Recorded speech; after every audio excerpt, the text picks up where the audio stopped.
TDP MLA ఆదిమూలంపై ఓ మహిళ చేసిన ఆరోపణల కేసు తేలిపోయింది.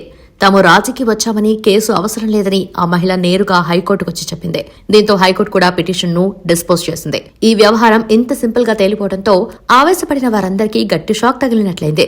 హైదరాబాద్ లో సత్యవేడు నియోజకవర్గానికి మహిళ ప్రెస్ మీట్ పెట్టి తమ ప్రైవేట్ వీడియోలను కూడా మీడియాకు విడుదల చేశారు. ఎమ్మెల్యే వేధిస్తున్నారని, కఠిన చర్యలు తీసుకోవాలని డిమాండ్ చేశారు. ఆ మహిళ చేసిన ఆరోపణలతో టీడీపీ వెంటనే స్పందించింది.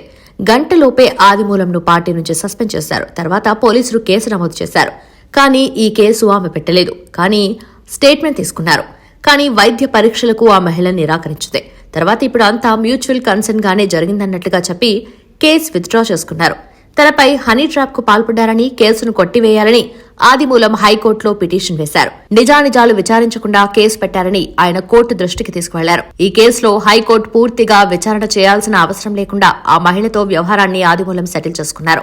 ఆ వీడియోల్లో ఎక్కడా బలవంతం చేసినట్టుగా లేకపోవడమే కాదు, మొత్తంగా అసలేం జరిగిందో బయటకు తీశారని, హనీ ట్రాప్ గా తేలటంతో ఆ మహిళ, ఆమెను ప్రోత్సహించిన వారు మరో మార్గం లేక రాజీకొచ్చారని చిత్తూరు నియోజకవర్గంలో ప్రచారం జరుగుతోంది. ఈ కేసు చాలా వేగంగా తేలిపోవడంతో తనపై సస్పెన్షన్ ఎత్తివేయాలని టీడీపీ హైకమాండ్ను ఆదిమూలం కోరుతున్నారు.